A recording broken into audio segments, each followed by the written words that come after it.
English is not native to Asia. In fact, for most countries across the region, it's a foreign tongue introduced through colonization, global trade, or modern education. And yet, despite this history, some Asian nations have risen to become world leaders in English fluency. They're competing head-to-head with countries where English is the first language. At the center of this conversation is the Philippines. Year after year, the country ranks at or near the top of Asia, top in global English proficiency indexes. From call centers to classrooms, from hospitals to global corporations, Filipinos are celebrated for their ability to communicate in English with fluency, clarity, and confidence. But here's the bigger question. Is this just about language, or does it reveal something much deeper? Does the Philippines' dominance in English suggest something more? That Filipinos might be among the smartest, most adaptable people in Asia? To answer that, we'll need to look at comparisons. How the Philippines stacks up against its neighbors. Singapore, with its world-class economy, makes English an official language.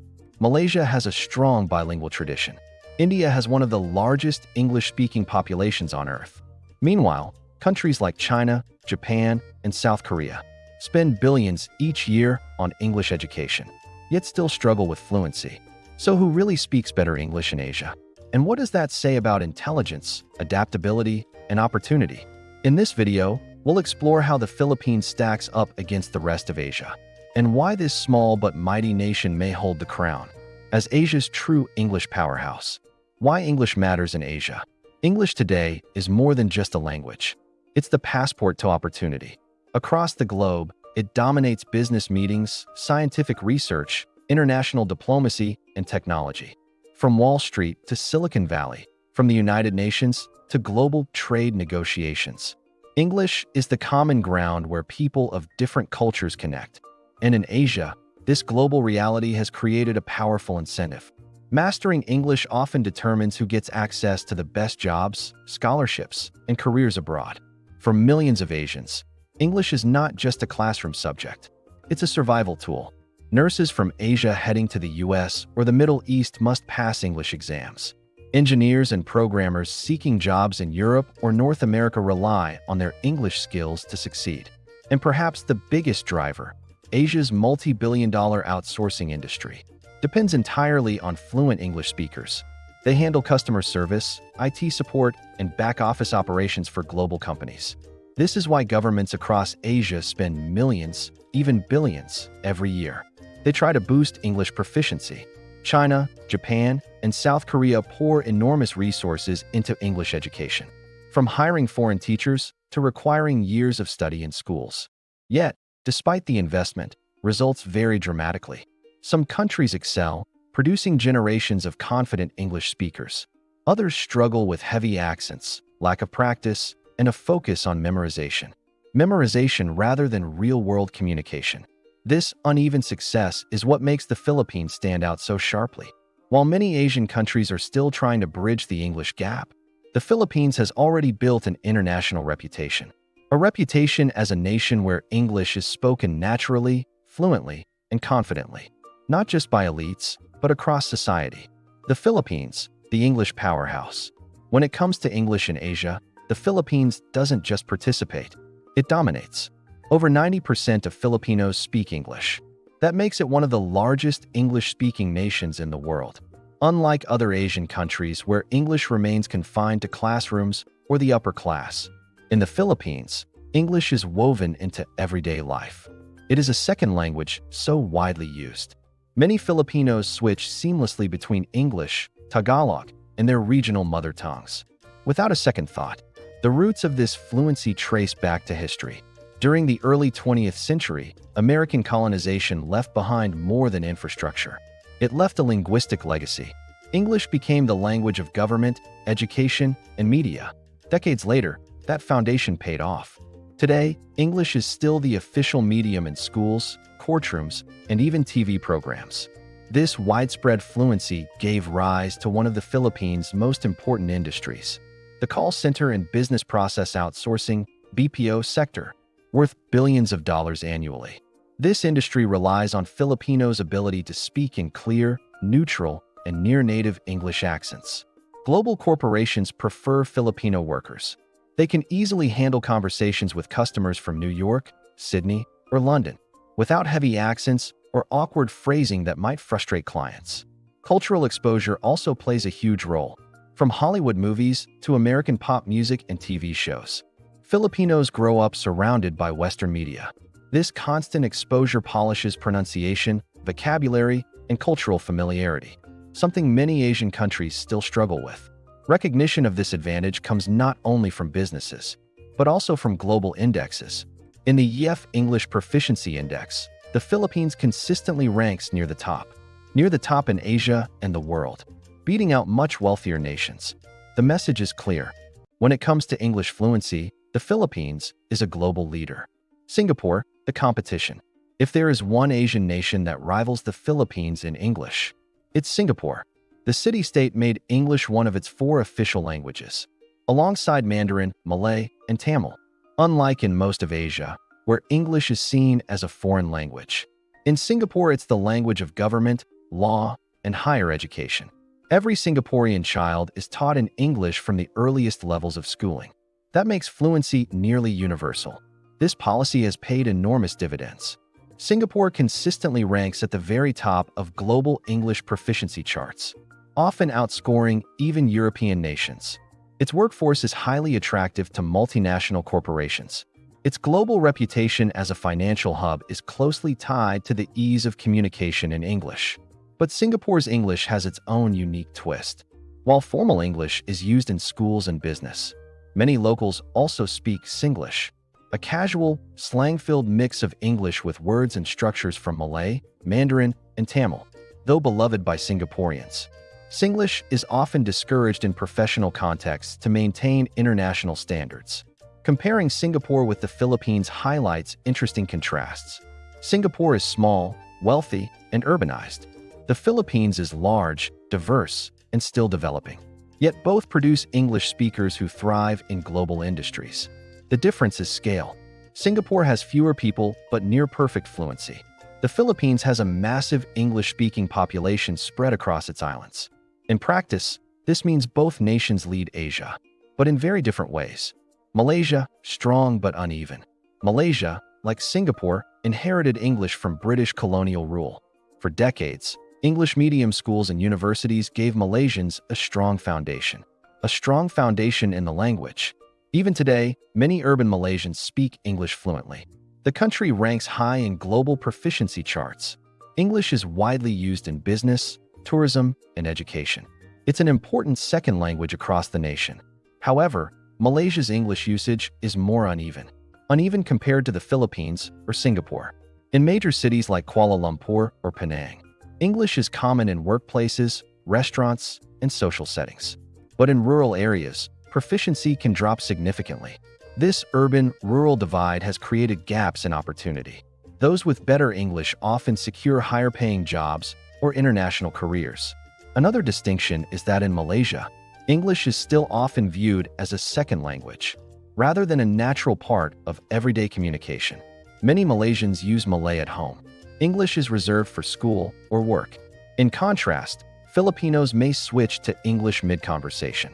They treat it as comfortably as their mother tongue. Accent also plays a role. While Malaysian English is clear, it carries regional tones and influences. Filipino English is often described as neutral and easier for Western ears.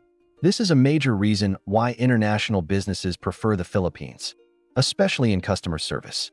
In the end, Malaysia remains a strong English-speaking nation, but not as universally fluent or culturally immersed in the language as the Philippines. India, quantity versus quality. India boasts the second-largest English-speaking population in the world, over 125 million people, and growing every year. This staggering number is a direct legacy of British colonial rule. Colonial rule entrenched English into India's legal system, education, and government. To this day, English remains a lingua franca across India's hundreds of languages and dialects. It's a unifying tool as well as a global passport. English proficiency in India has powered its rise as a global tech and business hub. Software engineers in Bangalore, Hyderabad, and Pune use English daily. They communicate with international clients. Major IT outsourcing companies, like Infosys and TCS, depend on it. English is also the language of India's booming startup scene. It remains the medium of instruction in many elite universities. However, the challenge for India lies not in numbers, but in consistency. English fluency is highly uneven. Urban elites may speak with polished, professional fluency. Rural populations often struggle with limited vocabulary and heavy accents. Regional differences mean Indian English comes in many varieties, sometimes making it difficult for outsiders to understand. This is why, despite India's vast numbers, the Philippines often has the edge, especially in industries like BPO and customer service. Western clients find Filipino English more neutral, clear, and easy to understand, compared to the wide range of Indian accents. In global rankings, India typically scores lower than the Philippines, lower in terms of practical, conversational English. In short, India dominates in scale and in technical English for business and science. But when it comes to universal clarity and customer-facing communication, the Philippines consistently earns higher marks. East Asia struggles: China, Japan, Korea, while South and Southeast Asia produce millions of confident English speakers. East Asia tells a very different story. China, Japan, and South Korea have invested billions of dollars into English education. Yet fluency rates remain surprisingly low compared to the Philippines or even India. One major reason is methodology. In many East Asian countries, English is taught as an academic subject, rather than a living language. Students spend years memorizing grammar rules, vocabulary lists, and test-taking strategies, but they have little chance to actually speak in real-life conversations. This creates what experts call mute English. Students can read and write, but struggle with listening and speaking. Cultural attitudes also play a role. In Japan and Korea especially, there is a strong fear of making mistakes.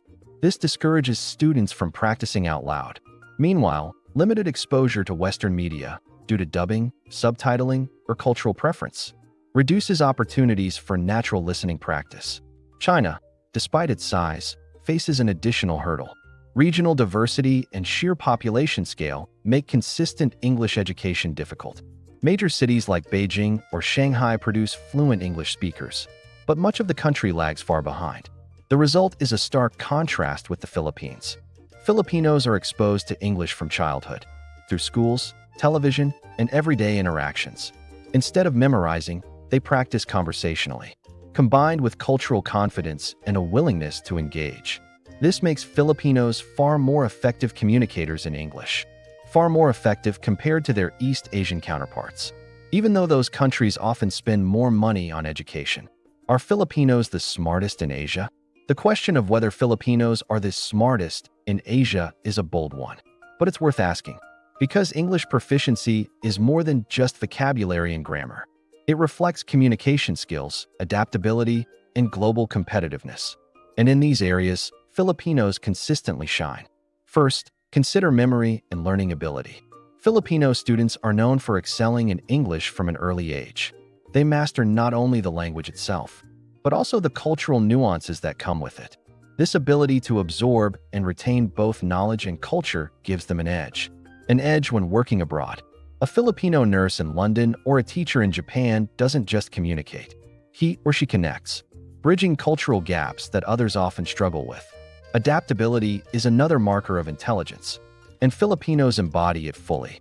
Whether working on a ship in Europe, a hospital in the Middle East, or a call center in North America, they adjust quickly to local cultures while still holding onto their roots. This kind of cultural intelligence is rare. It allows Filipinos to thrive in places where others may feel like outsiders. Creativity and emotional intelligence also play a huge role. From the way Filipino teachers find innovative ways to explain lessons, to the warmth and empathy shown by Filipino caregivers. Intelligence here is not just academic. It is human-centered. That balance of skill and compassion is why Filipinos are trusted. Trusted in industries like healthcare, teaching, and customer service. And then there's practical intelligence, sometimes called street smarts. Filipinos grow up navigating challenges, economic struggles, limited resources, and social pressures. These experiences build resilience and problem-solving skills, skills that translate directly into success abroad.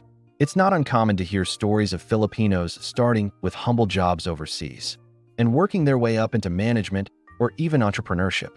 So, are Filipinos the smartest in Asia? If intelligence is measured purely by test scores, perhaps the debate continues.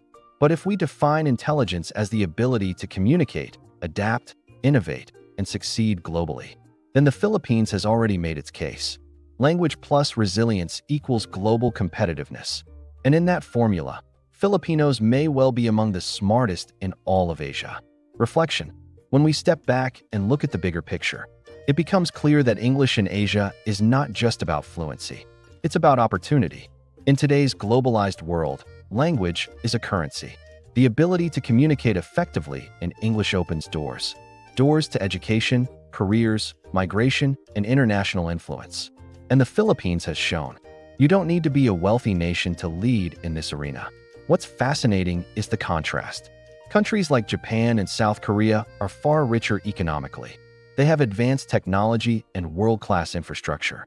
Yet, when it comes to English fluency, they continue to lag behind the Philippines, a country still classified as developing. This turns the usual assumptions about wealth and intelligence upside down. It proves that success in language, and by extension intelligence, is not only about resources, it's about adaptability, exposure, and mindset. Filipinos demonstrate that intelligence is not confined to classrooms and test scores. It's about flexibility, cultural openness, and the ability to connect across borders. English proficiency in the Philippines has become a tool of survival and success. It enables millions of Filipinos to work abroad as nurses, teachers, engineers, and seafarers.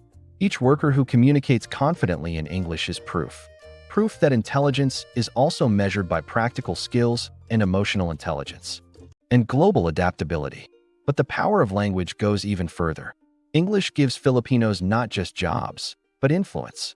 Through call centers, education, and media, the Philippines projects soft power across the world. Western clients feel comfortable working with Filipinos because they sound natural and relatable. Overseas, Filipinos act as cultural ambassadors. They build bridges between nations. They show the world that communication can be as powerful as any economic or military tool. It's no surprise, then, that other Asian nations are beginning to look toward the Philippines. Japan's schools invite Filipino teachers. South Korea's corporations hire Filipino English coaches. The region is slowly recognizing the Philippines has unlocked a unique formula: early immersion, practical learning, and cultural adaptability. In short, the Philippines has redefined what it means to be competitive in Asia. English is not just a skill here, it is a superpower. A superpower that transforms a developing nation into a global communicator and positions Filipinos as some of the smartest, most adaptable people in the region. At the end of the day, the record speaks for itself. Filipinos consistently rank among the top English speakers in Asia.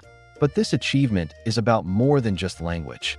It reflects cultural adaptability, resilience, and intelligence in its most practical form.